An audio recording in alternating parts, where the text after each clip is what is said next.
Saat suhu tubuh meningkat, kelenjar keringat pada kulit akan memproduksi keringat untuk mendinginkan tubuh. Ini merupakan mekanisme alami tubuh yang kerap terjadi pada saat olahraga, demam, gugup, atau konsumsi makanan pedas. Namun, jika keringat yang keluar lebih banyak dan tanpa sebab, Anda perlu waspada. Keringat berlebih atau hiperhidrosis dapat menjadi gejala suatu penyakit. Banyak tersebar informasi bahwa seseorang yang memiliki keringat berlebihan seperti tangan basah itu disebabkan karena dirinya mengidap penyakit jantung. Namun, hal tersebut dibantah oleh dokter spesialis penyakit dalam, konsultan gastroenterologi, hepatologi Dr. Rini Rahmawarni Bahtiar. Jadi kalau tangan berkeringat, ya mitos ya, mengatakan bahwa itu jantung ya. Penyakit jantung memberikan gejala yang bermacam-macam ya, mulai dari rasa sesak, berdebar, ya macam-macam tergantung dari kelainan daripada jantung.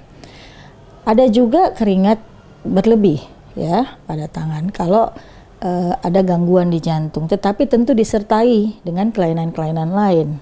Nah, jadi kalau disebut keringat berlebih pada tangan itu penyakit jantung tidak tepat. Jadi ada pemeriksaan lanjut ataupun gejala-gejala lain yang menyertainya. Selain itu, keringat terlebih juga dapat mengganggu aktivitas sehari-hari atau bahkan memicu stres dan cemas.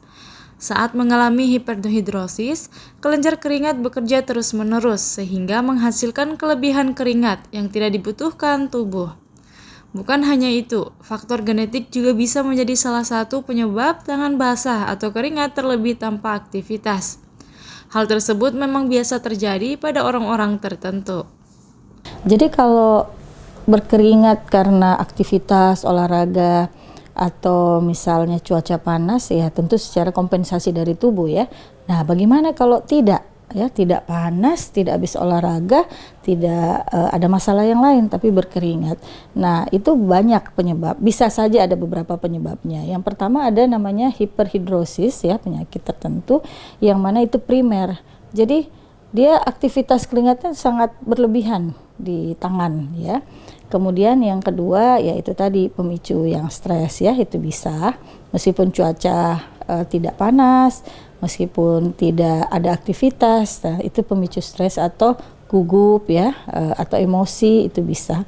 Kemudian hal yang lain ya tentu bisa daerah tangan tersebut ya itu bermasalah, jadi lokal. Nah itu bisa juga penyebabnya tanpa ada aktivitas ataupun suhu yang panas.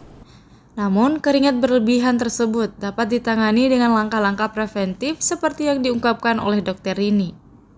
Nah tentu saja ada penanganannya ya mulai dari misalnya kita lihat emosi yang terlalu gitu ya, atau anti keringat, anti peresipan yang biasa kalau deodoran itu ya yang anti keringat ya itu bisa juga dipergunakan dan biasa dipergunakan pada malam hari ya supaya bekerjanya lebih bagus. Nah malam hari atau saat-saat tertentu. Nah yang kedua ada obat juga. Kalau obat itu antikolinergik ya, membantu agar persarafan itu tidak memicu kelenjar keringat berlebihan. Nah, kemudian yang berat ya, yang kalau sudah dengan segala cara dipakai dan sangat mengganggu oleh pasien misalnya, makanya dipergunakan teknik operasi ya, memblok saraf supaya kelenjar keringat tersebut tidak beraktivitas berlebihan ya. Jadi itu sangat jarang dilakukan karena rata-rata bisa dikendalikan dengan mengontrol emosi, dengan obat-obatan atau terapi lokal ya dengan anti keringat tadi. Masalah keringat berlebih umumnya dapat teratasi. Jadi, kamu tak perlu minder jika memiliki tubuh yang sering mengeluarkan keringat dalam jumlah yang banyak. Tetap jaga kebersihan diri dan gunakan antiperspiran untuk mengurangi produksi keringat berlebihan secara lebih efektif. Rahmatia, Muhammad Syaiful, Unhas TV.